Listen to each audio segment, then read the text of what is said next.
pertamanya perundingan kerusi ini adalah tertakluk kepada jawatan kuasa pusat yang telah ditetapkan beberapa orang perunding daripada tiap-tiap parti.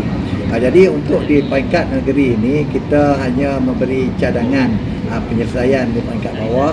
Untuk DUN kita telah bahagi di Perak ni ada 59 kursi seperti yang telah dimaklumkan, dan ada 40 kursi Melayu majoriti. Dari kursi Melayu majoriti itu kita bahagi di antara dua lah, di antara Parti PAS dan Parti Bersatu. Jadi 20 kursi PAS dan 20 kursi Bersatu. Adapun baki 19 kursi yang majoriti bukan Melayu. Jadi kita ada komponen-komponen NGO dan juga penyokong-penyokong parti, iaitu ahli bersekutu daripada Bersatu yang bukan Melayu, dan juga gerakan yang bukan parti berteraskan Melayu, dan juga Dewan Himpunan Penyokong PAS. Jadi ada 19 kerusi ini. Nanti kita akan berunding, berbincang dengan tiga-tiga ketua-ketua bersekutu yang bukan Melayu ini untuk diagihkan kepada 19 kerusi. Jadi 19 kursi kita agihkan kepada yang bukan Melayu. 40 kursi Melayu tu bagi di antara 20 kursi PAS dan 20 kursi Bersatu. Walau bagaimanapun kita angkatkan cadangan kita ini ke peringkat pusat, dan pusatlah yang akan menentukan, meluluskan dan akan buat pengisytiharan. Adapun kursi parlimen ini kita tidak diberi mandat untuk berunding lah, untuk berbincang. Jadi walau bagaimanapun kita ada menentukan beberapa berdasarkan kepada kekuatan yang ada pada parti kita masing-masing, bilangan ahli, bilangan cawangan yang ada di kawasan-kawasan dan sejarah ataupun parti menang sebelumnya, maka kita angkatlah cadangan itu ke pusat, dan pusatlah yang akan buat keputusan. DUN berapa persen yang akan ditani? DUN yang 20 tu kawasan mana betul? DUN kawasan yang 20 tu tak boleh maklum lah, nanti akan dimaklumkan, akan dimaklumkan oleh warga pusat. 20 kursi tu ada kursi baru tak yang PAS bertanding? Kebanyakan kursi biasa bertanding. Kita daripada Pakatan Harapan itu, Pakatan Rakyat itu kita bertanding 20 kursi, 21 kursi. Dulu kita masa bahagi dengan Pakatan Rakyat, kita ada 21 kursi yang PAS Perak bertanding. Jadi kursi tu tak larilah, kebanyakan kursi tu lebih kurang itulah. So Patih, dikhabarkan bahawasanya Datuk Seri Anwar Ibrahim akan bertanding di Parlimen Tambun. So adakah itu satu cabaran kepada PN sendiri dalam menghadapi situasi di kerusi itu, dan bagaimanakah PAS boleh mengekalkan majoriti pengundi bagi memenangkan pihak Perikatan Nasional itu sendiri? Jadi kita tak nampak ada apa-apa cabaran lah daripada Datuk Seri Anwar Ibrahim tu, and the most welcome lah untuk mari Perak melihat kepada situasi Perak ini, dan kita berasa bahawa rakyat sekarang ni lebih matang. Dia bukan saja mengundi berdasarkan kepada pengundi kepada calon, dia akan mengundi juga berdasarkan kepada latar belakang calon tu, mungkin menjadi satu faktor juga. Sekarang ni tak ada rahsia. Tiada rahsia. Apa yang kau buat semua orang tahu. Tidak ada rahsia. Ini terserah kepada rakyat bagaimana pemimpin yang bagaimana dan parti yang bagaimana yang dia nak angkat. Okey Patih, baru-baru ini Bersatu Bahagian Bagan Serai telah menyerahkan kerusi parlimen dia dengan memberi laluan kepada PAS untuk bertanding di Parlimen Bagan Serai. So adakah Pak Teh sebenarnya tersenarai untuk bertanding di Parlimen Bagan Serai pada PRU 15?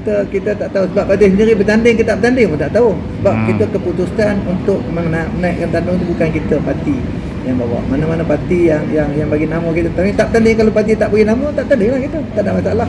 Kita kerja itu. Jadi menyentuh tentang persetujuan ataupun kenyataan yang dibuat oleh Bersatu, kita mengatakan daripada awal bahawa walaupun hasrat PAS Perak dan hasrat PAS kawasan Bagan Serai ini memandangkan bahawa Kerian ini adalah history kekuatan PAS, dan parti yang menang yang pertama kali, PAS yang menang pertama kali dalam dunia 1955 adalah Kerian ini. Dan sekiranya Kerian ini kan PAS tidak bertanding, seolah-olah PAS tak bertanding di Kelantan, Terengganu dan Kedah, itu yang kita sampaikan kepada pusat. Kan dan walau bagaimanapun kita serahlah kepada pusat untuk menilai pertimbangan itu. Dan kita juga memikirkan bahawa yang pertama winnable party.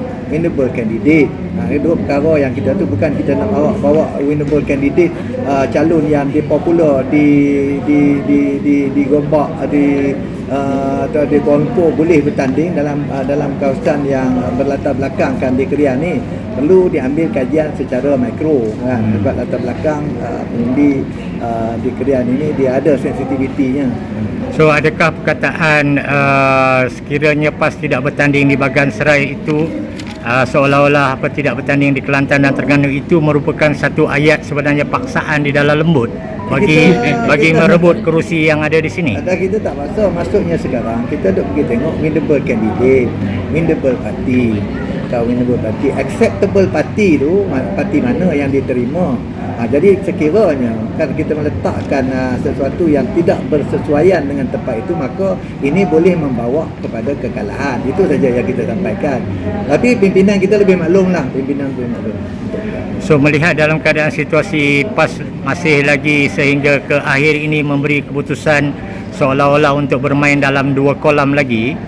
So bagaimana dengan situasi Perak itu sendiri? Kalau kata PAS masih lagi untuk berjalan dengan UMNO ataupun sebenarnya dengan PN itu sendiri, memandangkan keadaan sebenarnya kalau situasi itu berlaku berjalan secara tidak baik, berkemungkinan besar bahawasanya PH mampu merampas kembali Perak ini.